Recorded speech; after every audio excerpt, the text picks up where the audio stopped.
Bet on Bears fans, another edition of the Chicago Bears podcast coming your way. Pat the designer, John Jurko back in the building. How you feeling, good kid? Feeling good. Excellent. It's another good day. We're in the 6-week period of what's going on around anything Chicago Bears. We don't have a lot that's going on, but I want to get in the mind of the good kid today. Good luck. That's scary. I want to understand what could have been going on in the locker room if you were there and taking a look at this whole Matt Eberflus, Caleb Williams situation. The conversation popped up yesterday about basically Flus coming out and saying, you're a liar, liar, pants on fire here to Caleb Williams. Also, want to talk about some make and break players that could be on the team. We'll talk about all that and more on today's edition of the Chicago Bears podcast, which is brought to you by the Advantage Dealer Group. Find your next Chevy, Toyota, or Acura in under 60 minutes, or they'll make your first car payment. Also brought to you by the Hard Rock Casino in Northern Indiana. Las Vegas-style gaming, just 30 minutes from Soldier Field. Exit 6 right off I-80-94. Also brought to us by Mitch Lyons. Ain't it, Jurko? Mitch Lyons, former NFL player that works on retirements, building nest eggs for people, and building revenue, a way to make revenue once you retire. That way, you've got a nice, healthy retirement. You're happy. You'll never run out of money. That's the way Mitch Lyons likes to see it. MitchLyonsWealth.com. MitchLyonsWealth.com. Make sure to tap in with him. All right, good kid. I want to get the thought process that would have been going through your mind if you're in the locker room last year watching this back and forth between Caleb Williams and Matt Eberflus or whatever it was. Go ahead. Well, basically, seems like Caleb was kind of left on his own, or at least that's what Caleb says. Flus says that is not the case. We had coaching meetings where we did sit there and watch tape with him. But I believe what Caleb was talking about was the moments when he's by himself, he didn't feel like he had somebody he could go to. If you were watching that going on, if you're seeing that happen, is there a conversation you had to have with the quarterback and say, you got to find somebody, we need to win some games, or are you going to the coaching staff a la Mercedes Lewis, what we saw last year? Well, that's it's the difficult thing is how much do you know when you come in? You know, you've got talent. You won a Heisman Trophy. You were on a very good football team. Yep. That team struggled your senior year. What is it that you know or you don't know when you're coming in? The head coach is a defensive guy. He wouldn't be sitting with your quarterback to begin with anyway. Right.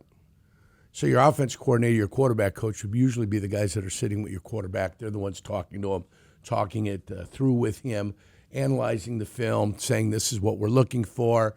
Take a look when you drop back. This is one of the keys. This is a tendency they like to do whenever they're in trouble. This is what they like to go to, that kind of thing.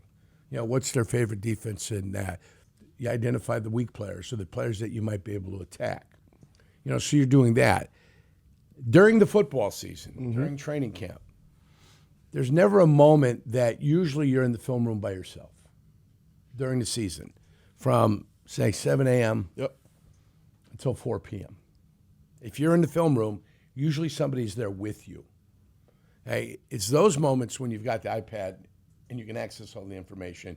You're by yourself, maybe at home, that you're trying to check it out. And if you've got questions, what do you do? Well, theoretically, with phones and with everything that they have now, you can just dial up your coach and say, hey, I'm looking at this. Can you pull it up on your thing? He can pull it up on his thing and say, what are you looking at, blah, blah, blah. So maybe both parties can be correct here, you know, in their assertions. And Matt Eberflus can just say, hey, this is what we do, and this is how we did it. Coaches were there. There are always coaches in the film room. Right. Whenever we were there at the facility for all our team functions that we would have, practices and games and day before games, there were always coaches. And it was always being, you know, the tape was being reviewed, and our coaches were there. So that could be an absolute factual statement. And you can have him trying to get extra work in or extra stuff where he's in there and he doesn't understand. Right. And he can't answer whatever questions he has. He would need somebody in there. So both scenarios could theoretically end up being true. If you watch tape and you don't know what you're doing, then you're wasting your time. Right. So if you're looking at tape by yourself, you don't know what the hell's happening or what's going on, or you can't answer the own questions that you have, then you're wasting your time. You're just watching plays. So don't watch tape. So get up there at 7 o'clock. Get up there at 7 a.m. Get up there at 6:30 a.m. Ask your coach to be there with you if that's what you want to do. I don't find fault in anything. Eberflus just said this is the way we do it. Yep. This is the way it's always been done. I've never seen it any other way. So, whatever. He's not calling Caleb Williams a liar. He's just saying, well, whatever he's experiencing, he was experiencing out of our football building. Right. Or he went up to go do more work, or he went up to go study a little bit, and he was there by himself and didn't grab anybody or didn't say, hey, I'm going to be here. Can you come and watch this with me so you can answer some questions for me? So is there maybe even a little bit of this that is, I asked the questions and Shane Waldron didn't have the answer for me? Then that's specific. That's specific. Yeah. That would be that I was there, we were watching film, and then we couldn't figure out what the hell was going on between the two of us. That's specific. It's not I was watching it by myself. Right. Which is what he had said. Yeah. I'm watching myself. So no, there couldn't be any of that. Okay. Yeah. I just wanted to get into the mind of the player there. I thought it was interesting. This whole back and forth, and I'm glad that we're done with it. You know that we've moved on. That the Bears seem like they have a coach. I'll tell you what, Ben Johnson in there watching film with him, you can see that 100%. I think it removes the excuses of whatever happened last season. Like I said, the coaches were with him. If he decided to do some stuff on his own and he wanted to go look at some film, and he had questions, it was incumbent upon him to inform people that I was watching extra film. Yeah. I've got questions. Yeah. So we'll see what ends up happening. I like the... I don't think it matters because Eberflus is gone. Yeah. And I think that Ben Johnson is a pretty good offensive coordinator, now head coach, offensive coordinator with the Chicago Bears. So the minute they can get the bad taste of last year out of their mouths, I think, and the minute they can mentally move on, which would be nice. Yeah. I don't sit and try to go back to last year. But unfortunately, people are writing about the dysfunction of the Bears, and they're coming out with books, and everybody's going to want everybody to comment on everything all the time. So my preference is to focus on what the Bears have to do this year. Get that offensive line fixed up, find somebody opposite of Montez Sweat to get to the quarterback. Hopefully with the collection of guys they got, they're going to get there, whether Brisker's going to be healthy or not. What's with Roshan Johnson? He's another one of these concussion guys. Can you depend upon a concussion guy not to get any more concussions? We've got a couple of them on this team. There we go. Brisker, so Roshan Johnson. We're going to find that out. And hopefully the answers are, yeah, they can play. Hopefully they can adjust their game, and hopefully they can be great contributors the way Brisker was last year. I like that you bring that up because I think there's a lot of talent on this team, and there's been a lot of additions made to this team, of course, with the coaching staff. When you look at this Bears team right now, let's look at both sides of the ball here, on the offensive and defensive side. Who's the make or break piece for this team? What's the linchpin of this Bears offense? The offensive line. That's your linchpin. The offensive line playing, I'd say, they don't have to play 1,000% better, because if you look at the PFF grades and any of the grades that were out there, they actually graded the offensive line as just a very average unit. So if they can move up 5 positions and get into the top 10, move from 16 to 10, 15 to 10, wherever they were ranked, if you can get them to move up those 5 positions, solidify the interior 3, figure out who your left tackle is going to be. I don't care who the left tackle is going to be. I'm the same way. Just figure it out. You guys are watching it. Whichever one keeps Caleb upright. If it's Braxton, it's Braxton. I don't care. You're watching it every day. Yeah. You guys are checking it out every day. Figure out who the hell it is and put him out there and get him in there. That's it. I don't care. But the offensive line on the offensive side of the football is going to be the most important. Second most important is Caleb Williams' willingness to throw the ball when he has to throw the ball. Yeah. And Ben Johnson helps with that. Ben Johnson's going to be a massive, massive help with that. So, great. So, with the combination of that, offensive line playing just incrementally better, 10 to 15% better, and with the quarterback throwing the ball when the ball needs to be thrown, I think there's a chance for this team to be very successful. I don't know who the major beneficiary is going to be. Yeah. Whether it's going to be DJ Moore, Cortland Loveland. Colston. Yeah, whatever. Colston Loveland. Make some plays, Colston, so he'll remember your name. Cortland Sutton. Yeah, wait, I was going to say. Cole Kmet. Rome Odunze, or Burden, if he ever gets the chance to get out there, if he doesn't have soft tissue injuries for the rest of his life. We'll find out who the favorite receiver is going to be. Yeah. We're going to find that out. The ball gets distributed in Ben Johnson's offense, so we'll see who Caleb Williams trusts the most to get to the football. Is lineman a little bit like where they say with the quarterback, If you've got 2, you don't have 1. We've got 3 essentially left tackles that we're trying out at this position, and I don't know if you feel great about it. You've got one. You've got the guy that was there, Braxton Jones. You've got one coming off an injury. Yep. Now you're looking for the person that's going to be your starter. Darnell Wright, you're going to have a backup for Darnell Wright. You don't have 2 right tackles. You've only got 1 right tackle. You're going to have backups for the guys in the interior. So what you're looking for is the best guy to be able to play the left tackle position. So of those of the 3, they're going to have a competition. And during that competition, we'll see what ends up happening. I think the young kid out of Yale, the local product, I think when he shows, whatever his name is, whatever, he hasn't done anything to earn his name. So that's my favorite thing about Jurko. Oh, I love it. I love it. He should go there with the tape across the helmet with his name on there, so people can figure out who he is until he does something. Yeah.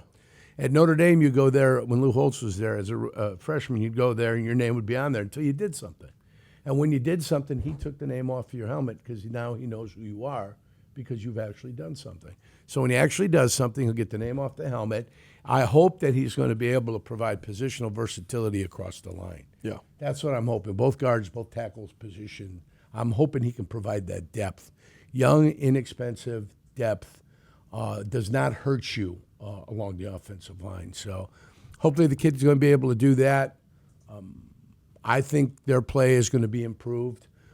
Nothing is as good of a motivator for like Cole Kmet as having somebody breathing fire right up his ass. Yeah. So, I mean, that's a good thing to have. They made the 10th pick.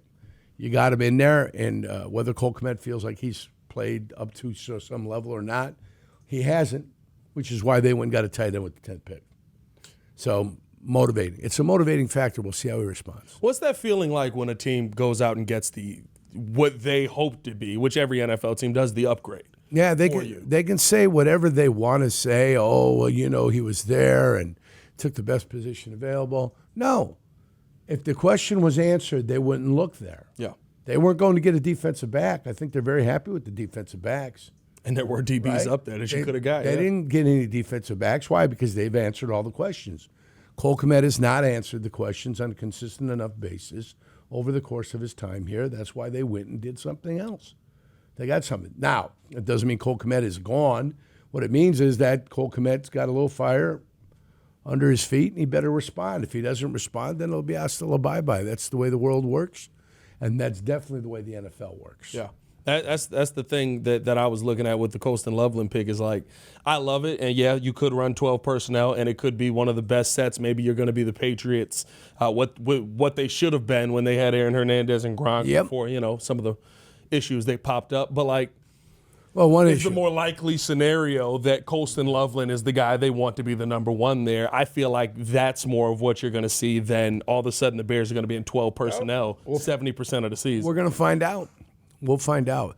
I think their number 1 set is going to be 3 wides. 3 wides, regular personnel, then 12. Mm-hmm.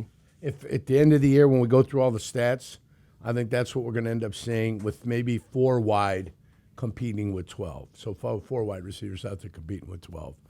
But we'll see. Regular formation, 3 wide receivers. We're going to go to 4 wides and 12 personnel next. Yeah. And then we'll count them up at the end of the year to find out exactly. See who ends up getting it. When you look at the defensive side, where's the make or break for you? The linchpin of this defense. Well, it's not linebackers. Linebackers don't matter if you got a quality defensive line. So for me, the make or break is the ability to get to the quarterback, period. The ability to get to the quarterback and rush the quarterback, being able to stop the run and reverting back to what they did in 2023 as opposed to 2024 would be nice. Yeah. Yeah, if they can play that a little bit better. They were like top 5 run defense in 2023, and they were not in 2024. So pass rush and then the ability to stop the run. When you looked at the tape last year, what led to that fall off? Because the personnel was pretty much the same. Yeah, and some people try to tell you that because Billings was gone. They were bad when Billings was in there. That's 100% correct. I broke down the stats with Billings and without Billings. They were identical. Yeah, they're identical. And then certain individuals like to go, well, if you take a look at it here, blah, blah, blah. Andrew Billings was a better pass rusher than he was a run stuffer last year.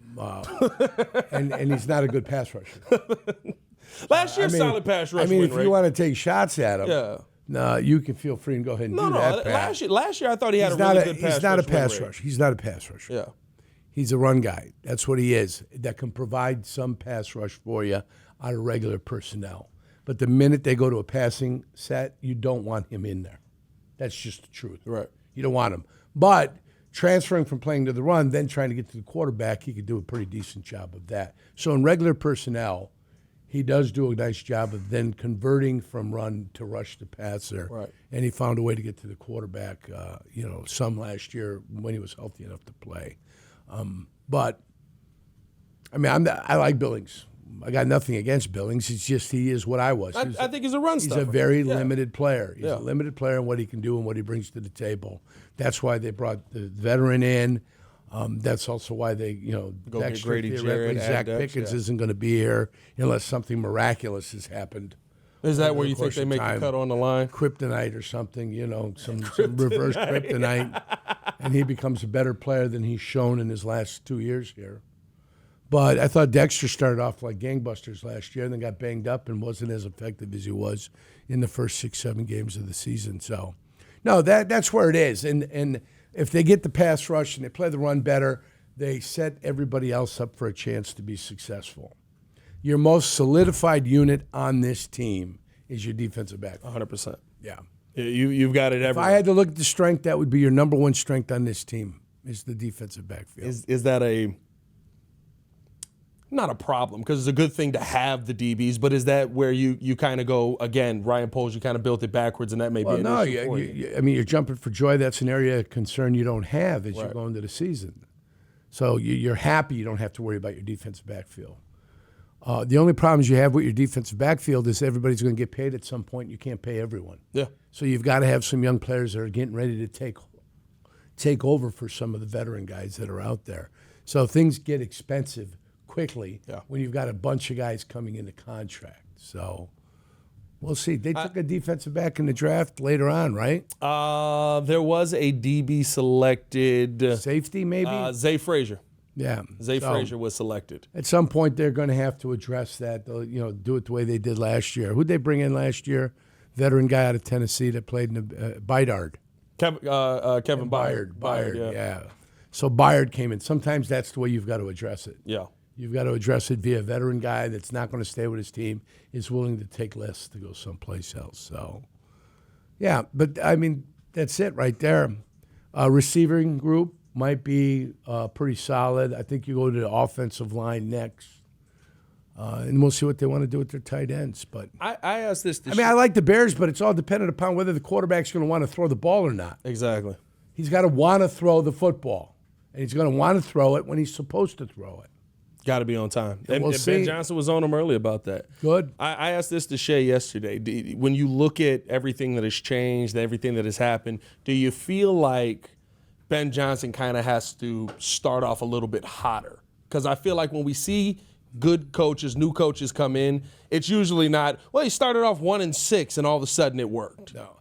So any new coach has got to establish the new identity that they want to carry on and the new culture they want to carry on. Right. So when you say they got to start out hot, they've got to start out hot emotionally. Yeah. Getting rid of some of that's the side stuff that maybe somebody's not committed to what we're doing. Accountability issues. Yeah. So if they're not 100% on board, then those guys have to go. And that's his process right now. He's identifying those that don't have 100% buy-in. If you don't have 100% buy-in, you got to go. Yeah. That's it. It's okay. Life goes on. Maybe another team might want you, but not for the Bears. You've got to buy into what the new coaching staff, which is why you're going to see a turnover.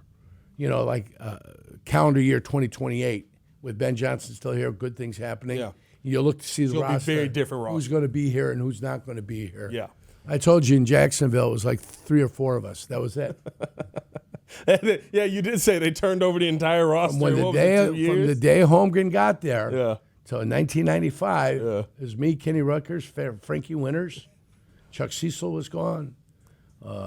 Tim Harris was gone. Was that a buy-in thing, or was that they just wanted to get younger bodies in there? Well, I think it was more. I think it's a buy-in because we let Jackie Harris go. Yeah. So he wasn't theirs. Jackie Harris is a great tight end. Right.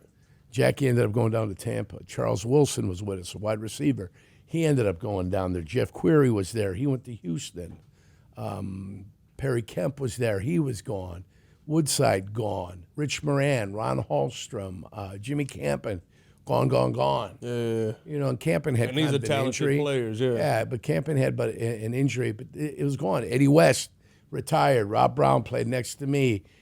He ended up leaving. Matt Brock gone. Ezra Tualo gone. Don Davey was gone by 95. He went to Jacksonville. So everybody that was on that team is gone. Ezra Tualo gone. Everybody was gone. Brian Noble got hurt, tore his patella tendon.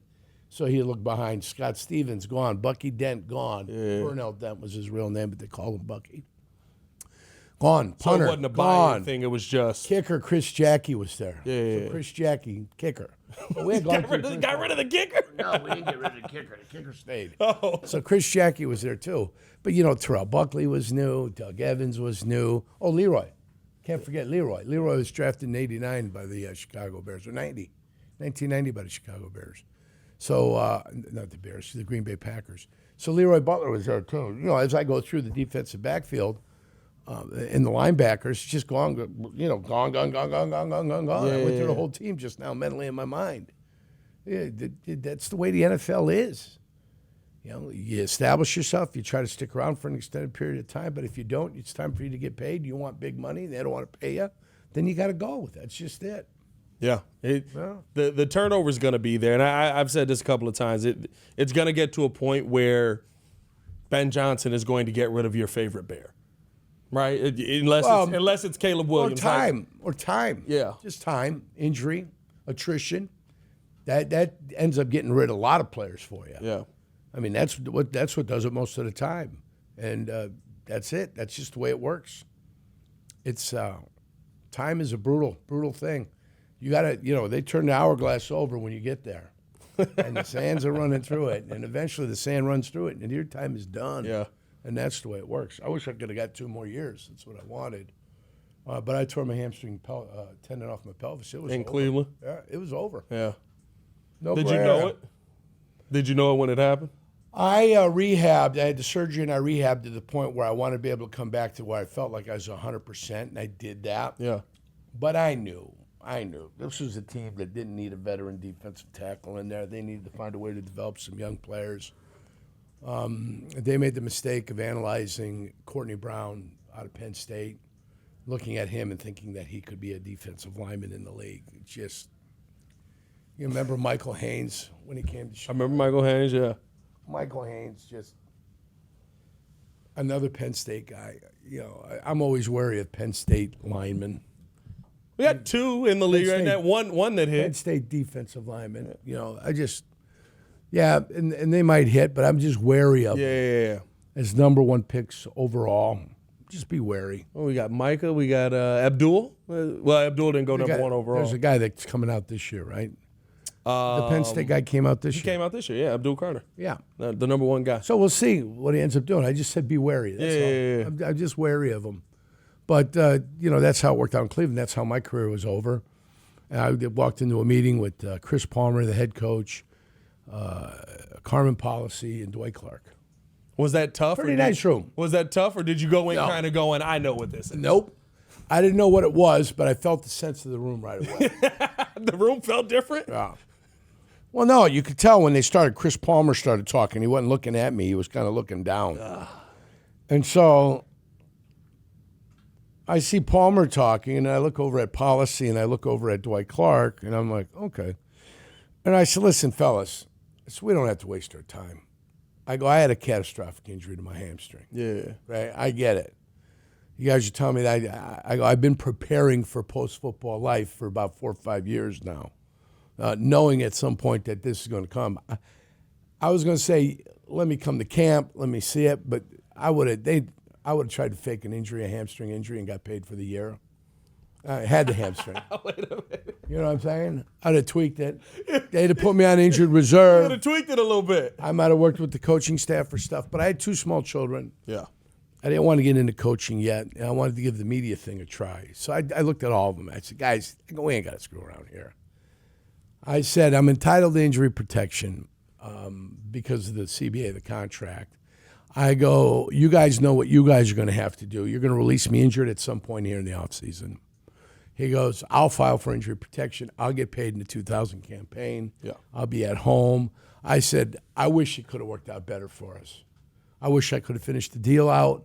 I wish I could have helped you guys get this thing on track. I said, I apologize that it couldn't have been better for you guys this year with me here. And, I'm sorry that I got injured and I put you in a situation where you guys are in right now. Yeah. I go, so we all know what needs to happen here. I go, I thank you guys for the opportunity. I got up, shook everybody's hand, thanked them. I said, 10-year run. I mean, hell, who would have thought? It's not bad. Back in the day, you know. Right. So the hell with it. I got what I got. I got everything out of it. And I rehabbed it till it was 100%. That surgery ended. It happened at the end of November of 1999. By March 2nd of 2000, that was healed. And I had my flexibility back. But let me tell you, that was work. Yeah. That was work. I'd go to Cleveland. That's still part of Cleveland. So I'd fly to Cleveland on Sunday night. I'd stay there for 5 days. I'd rehab every single day. I'd fly home on Friday. Come back on Monday, and I did that for like 7 weeks. Yeah. In 7 weeks, I rehabbed the injury, got it back to I had full flexibility. I was 100% ready to rock and roll. And then we came and we had the meeting, and I said, not a problem. What's the mental you got to go through to come back from an injury like that? Well, I've come back from injuries before. Yeah. So you just got to put your nose to the grindstone. You got to work. And it's not difficult. They know what your left leg can do. They just try to get it even. Now you got to get your right leg back to what your left leg can do. Yeah. That's it. And you're working the left leg, like when the right leg's down, you're working the left leg because there's a crossover effect. When you're working something, even though you're working your left leg, it's crossing over into your right leg and giving you a little bit of a benefit. So I don't know what it's called. Yeah. It's probably a fancy medical term. But they always have you working the opposite side that's injured. Like my left arm, left shoulder, you're working your right shoulder. And you're doing exercise in your right with a little benefit coming over to the left hand side. To make sure that it stays even and you don't get too powerful in one. That's interesting. Well, no, I mean, once you can then start grinding on the other one when you're going through rehab, it catches up quick because it's going to get back to its level, right? It knows where it belongs. Yeah. And as long as you're willing to work it, it's going to get back to where it belongs. Huh. And that was my right hammy. Full flexibility, full strength. You move well. Yeah, back then. Back in the day. I'll show you some footage. You still move pretty well. I've seen guys that didn't play in the NFL that don't move as well as you right now. My left knee is woof. After this trip to Scotland, I get back, I'm gonna go see a medical professional. Yeah. And we're gonna take a look at this. Good kid. I'm assuming you just do the surgery yourself at this point. I've heard you on the radio. No. I don't even pretend. Even when I give people medical advice, I say consult your doctor. Consult your doctors, please. I can give you a little bit of a heads up. I said, but go consult your doctor because they're professionals. They went to school. They know. Let's let the good kid get out of here, man. We appreciate you guys for tuning in and showing love as always. Hit that like button, subscribe to the page. Let us know who you feel is the linchpin of this Chicago Bears offense and defense in the comments below. Be down there talking with you guys as well. As always, it's your boy Pat the Designer. Back at it again. Y'all stay safe out there, Chicago. Bed down. One love. John Jurkovic in the building. Peace.